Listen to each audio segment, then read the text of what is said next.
نے اپنے تلواروں کی نیامیں توڑ دی، اپنے سروں کے بال منڈوا کر گنجے ہو گئے، غسل شہادت کیا، احرام پہنے اور قبر حسین کے گرد طواف کیا۔ اس کے بعد ایک پختہ عزم کے ساتھ عین الوردہ کی جانب نکل پڑے۔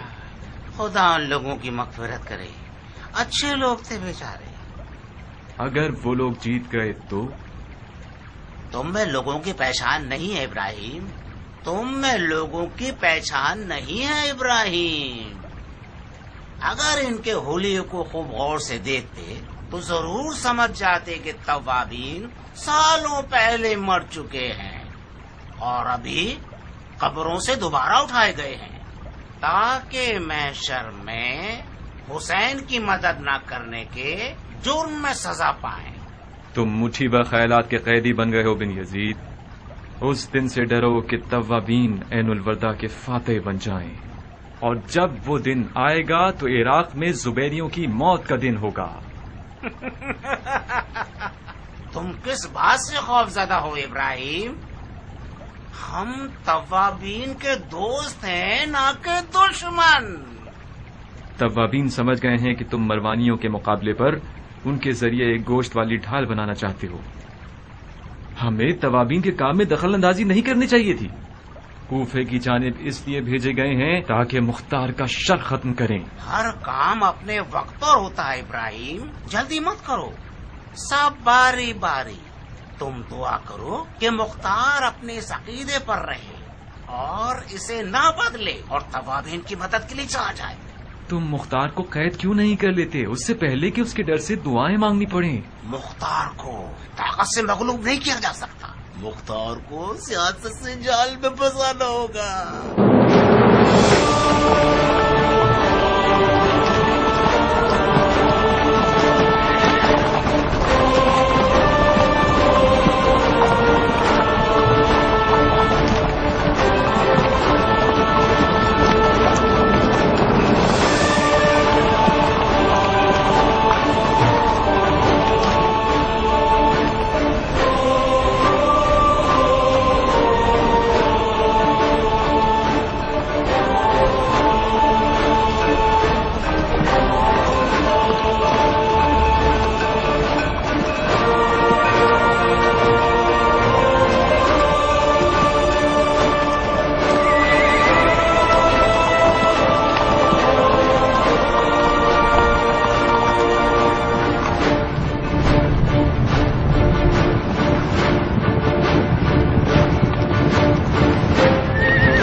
غلط خبر ملی تھی، شامیوں کا لشکر ابھی تک عین الوردہ تک نہیں پہنچا ہے۔ عین الوردہ سے جاسوس بھیجے وہ لوگ ایک دن اور ایک رات توڑے مگر شامیوں کے کوئی آثار نہیں ملے۔ ہو سکتا ہے کہ یہ بھی زبیریوں کے جھوٹ اور فریبوں میں سے ہو، جو کہ یہ چاہتے تھے کہ ہمیں جلد از جلد ان مروانیوں کے پاس بھیج دیں۔ انشاءاللہ اگر اس جنگ میں جیت گئے تو آل زبیر کو عراق سے نکال پھینکیں گے۔ یہ کون سی بستی ہے مسیب؟ کرکیسیا۔ ہم کرکیسیا میں پڑاؤ ڈالیں گے تاکہ کچھ دیر آرام کر لیں۔ شہر کے دروازے بند کر دیے گئے ہیں۔ وہ کیوں؟ انہیں ہماری خبر ملی ہے، انہیں ڈر ہے کہ ان سے نہ لڑے۔ سید، حاکم کرکیسیا تو تمہارا جاننے والا ہے، تو اس نے آخر ایسا کیوں سوچا؟ کیا کہوں، یقیناً توابین کے ارادے سے واقف نہیں ہے۔ مسیب، اپنے جاننے والے کے پاس جاؤ اور کہو کہ ہمارا ارادہ شامی لشکر سے لڑنا ہے۔ کہو کہ ایک بازار لگا دیں تاکہ ہم لشکر والوں کی ضرورت کا سامان خرید لیں۔ جی شیخ۔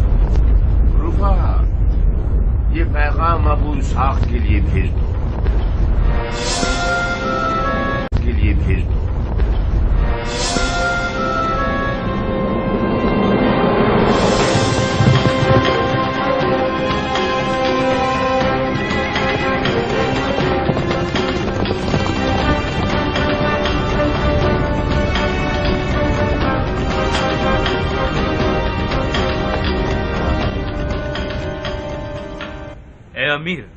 توابین اہل البردہ کے راستے میں ہیں. ان کی تعداد تقریباً 4000 افراد کی ہے. ان کا سالار ایک بوڑھا شخص ہے جس کا نام ہے سلیمان سرد خزائی. زیادہ ہے، بہت زیادہ ہے. تمہارا لشکر توابین سے 3 گنا زیادہ ہے. اپنے پھوہڑ مغز کو استعمال کرو تاکہ تمہیں سمجھ میں آ جائے کہ ہر تواب 10 شامی کے برابر ہے. ان میں سے بعض تو اکیلے ہی ایک لشکر پر بھاری ہیں. اس کی مثال مختار ثقفی. مختار توابین کے ساتھ نہیں آیا حمید. نہیں آیا؟ پکی بات ہے. مختار تو قاتلان حسین کے خون کے پیاسوں میں سے ایک ہے. میں نے سنا ہے کہ وہ سلیمان سرد خزائی سے جنگ کی نوعیت کے حوالے سے اختلاف رکھتا تھا. کیسا اختلاف؟ توابین کا ارادہ قاتلان حسین سے لڑنا ہے. وہ دنیا اور حکومت کی طرف کوئی رغبت نہیں رکھتے، جبکہ مختار علویوں کی حکومت دوبارہ برپا کرنا چاہتا ہے. تعجب ہے. تو پھر ہمارا اصل رقیب میدان میں نہیں آیا؟ سنا تم نے ماقل؟ مختار نہیں آیا. مختار نہیں آیا. یہ کذاب ثقفی پتہ نہیں کب تک ہمارے خوابوں کی وحشت بنا رہے گا. شرحبیل ابن زیکلا حسین ابن نمیر کو پیغام دو کہ جلد سے جلد عین البردہ پہنچیں. تم نے توابین کو کہاں دیکھا؟ قرقیسیہ میں پڑاؤ ڈالا ہوا تھا. میں چاہتا ہوں شرحبیل اور حسین توابین سے پہلے عین البردہ پہنچ جائیں تاکہ زیادہ سے زیادہ اچھی آرائش لشکر کر سکیں. حسین بن نمیر کو لکھو کہ توابین شیعوں کے لشکر کا مقدمہ ہے. اس میں کوئی شک نہیں کہ ان کے زندہ رہ جانے والے مختار کی فوج سے جا ملیں گے. لہذا جتنا ہو سکے ان کا قتل عام کرو.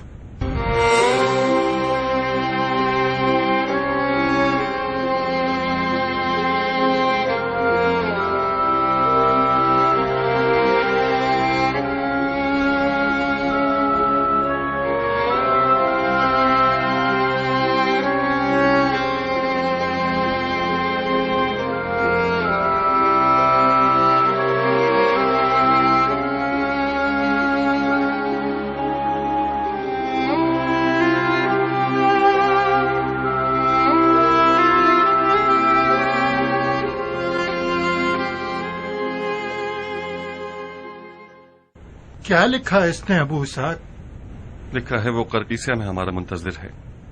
وہ کس لیے؟ مدد مانگی ہے اس نے. بظاہر وہ زبیریوں کی چال کو سمجھ گیا ہے. جب تک سلیمان نے خود سے نہیں بلایا تھا ہمارے پاس عذر تھا. اب جب کہ اس نے بلاوا بھیج دیا کوئی عذر نہیں. ہمیں اس کی مدد کرنی چاہیے. صاحب کیا پتا کہ یہ بھی بن یزید کی چالوں میں سے ایک چال ہو. یہ خط سلیمان کی جانب سے عبیدہ. بن یزید سے کیا واسطہ؟ خط تو سلیمان کا ہے مگر یہ فکر زبیریوں کی ہے. مجھے یقین ہے کہ بن یزید نے سلیمان کے اس قدر کان بھرے ہیں کہ اب وہ مختار سے مدد مانگنے پر مجبور ہو گیا ہے. ہم حد سے زیادہ بد نظر ہو گئے ہو عبیدہ. بن یزید تو چاہتا ہی یہ ہے کہ شیعوں میں تفرقہ بازی شروع ہو جائے اور تم کہتے ہو کہ سلیمان سے شیعوں کے اتحاد کی بات کرے گا.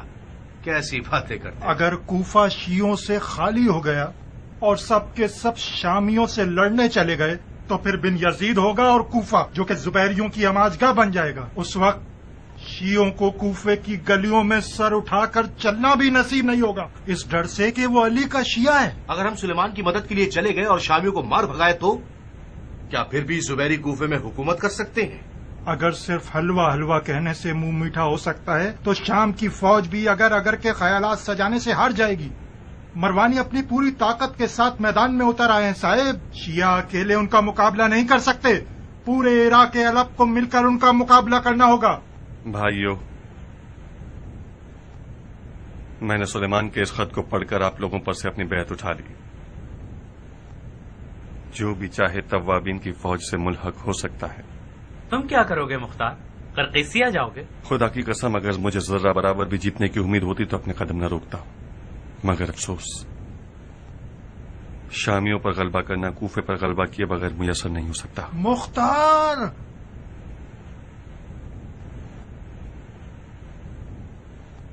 اطراف کو خالی مت کرو. بن یزید تمہارے لیے گھات لگائے بیٹھا ہے. گھبراؤ مت عبیدہ، توکل کرو.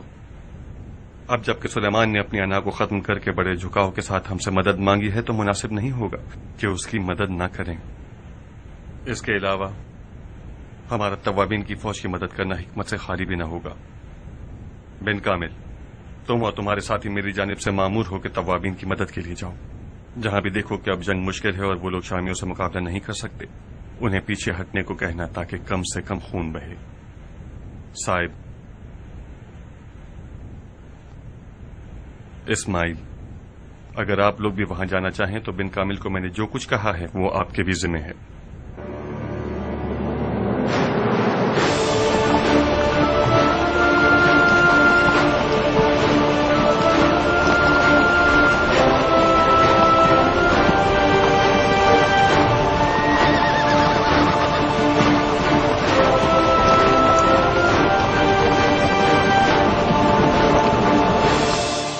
بن کامل اور صاحب مختار کے ساتھیوں میں سے ہیں. مجھے لگتا ہے کہ یہ ان کی ذمہ داری ہے کہ توابین کی فوج میں پھوٹ ڈالے.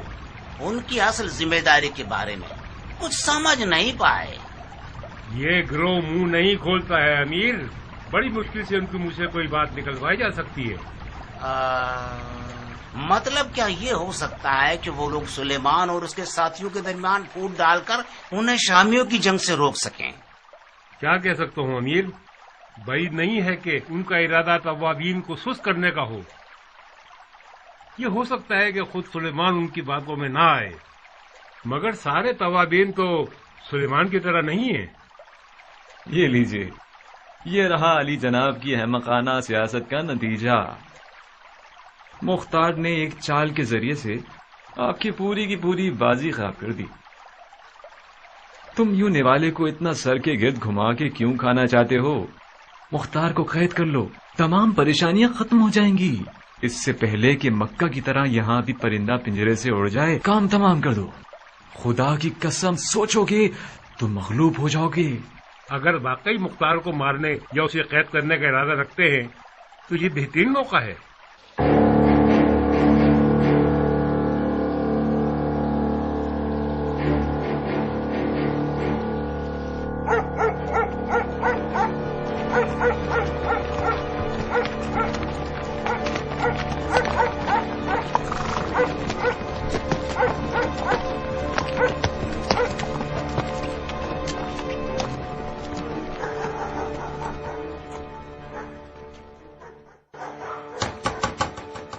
عبیدہ ٹھیک کہہ رہا تھا، آ گئے وہ لوگ.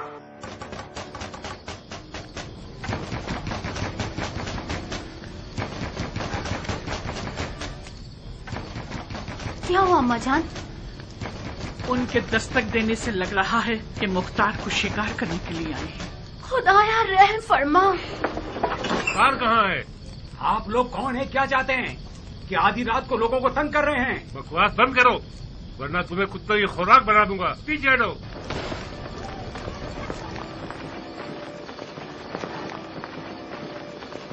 مختار کہاں ہے؟ تم لوگوں کو خدا کا خوف نہیں ہے کیا؟ تم کچھ مت بولو ثابت. زبان بھی چلانا جانتے ہو شہزادے.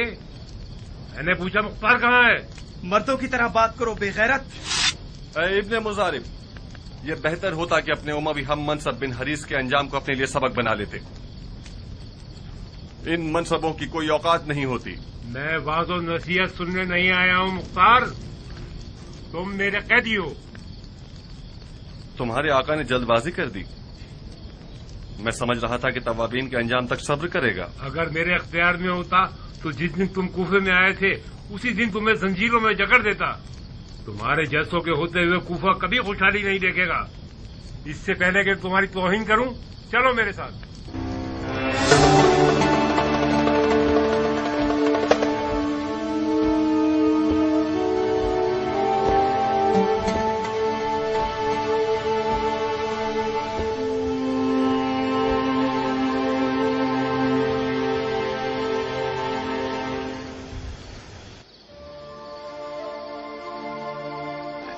اماں جان، میری غیر موجودگی میں ام ثابت کا خیال رکھیے گا. بظاہر یہ بہت تھک چکی ہے. پھر سے زندان بابا؟ ثابت بیٹا، میرے لیے زندان اسی طرح ہے جیسے تمہارے لیے علم نجوم ہے. میں زندان میں خدا سے اور قریب ہو جاتا ہوں. تم بھی کوشش کرو کہ میری غیر موجودگی میں خدا کو پا لو. یہ زندان مکہ کی بیعت کا نتیجہ ہے. تمہیں زندان کی ضرورت ہے. جاؤ مختار، خدا تمہارا محافظ ہے. میرے پیچھے موت کو لبیک مت کہنا. مختار کے دل میں جو کچھ ہے اس کے لیے آپ کی سانسوں کی ضرورت ہے ماں. میں کوشش کروں گی کہ جی سکوں مختار.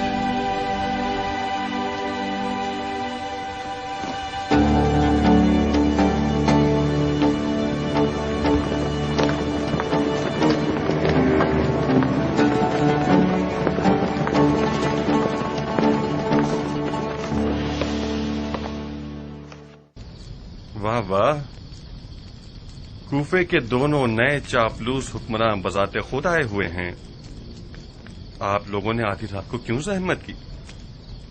آپ کے نوکر کافی حد تک سمجھدار اور فرما بردار ہیں.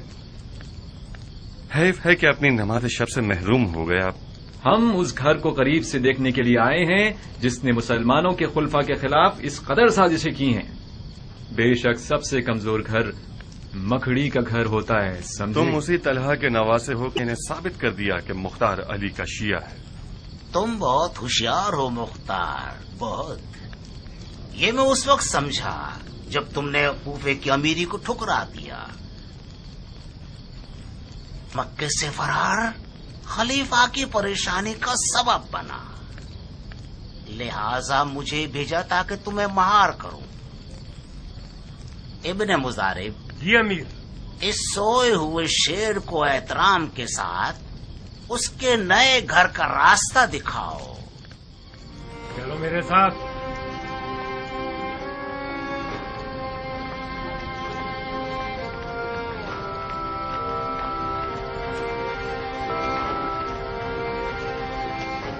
چلو دروازہ کھولو.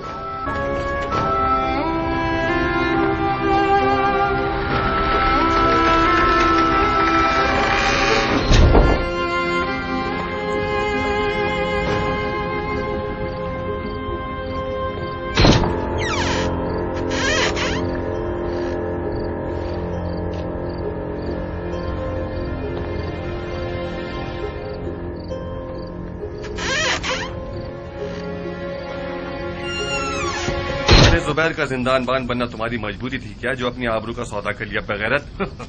دیکچا دیکچے سے کہتا ہے کہ تیرا منہ کالا ہے. اگر آل زبیر کی بیعت کرنا عیب ہے تو تم نے کیوں بیعت کر لی اور ان کے لشکر کے سالار بن گئے؟ کیا خلیفہ کے دیے ہوئے سکے کم تھے جو تم نے بیعت توڑ دی، خیانت کار؟ بغیرت، میں نے اس لیے بیعت توڑ دی کیونکہ میں نے دیکھا کہ آل زبیر نہ دین کو جانتا ہے اور نہ رسول کو. پناہ خدا، بالآخر بیعت توڑنے والا دین کا غمخوار بن گیا، ماں سے زیادہ چاہنے والی دایا بن گئے ہو. یہ باتیں ان مٹھی بھر عجم لوگوں سے کہو جو سمجھتے ہیں کہ مختار ان کا بچانے والا فرشتہ ہے. تم دونوں آپس کی لڑائی ختم کرو. زاہدہ، اپنے چچزاد بھائی کا دھیان رکھنا، خطرناک آدمی ہے.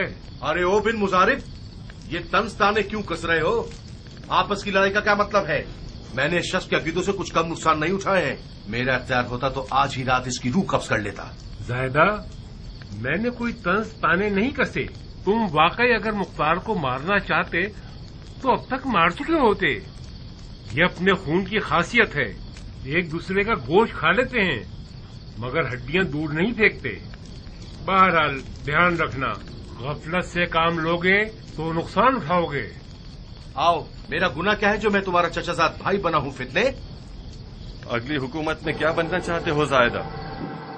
یہی زندان بان کی ذمہ داری جچتی ہے تم؟ اپنا منہ بند کرو. بوڑھے ہو گئے ہو مگر اب تک بچوں کی طرح خیالات سجاتے رہتے ہو.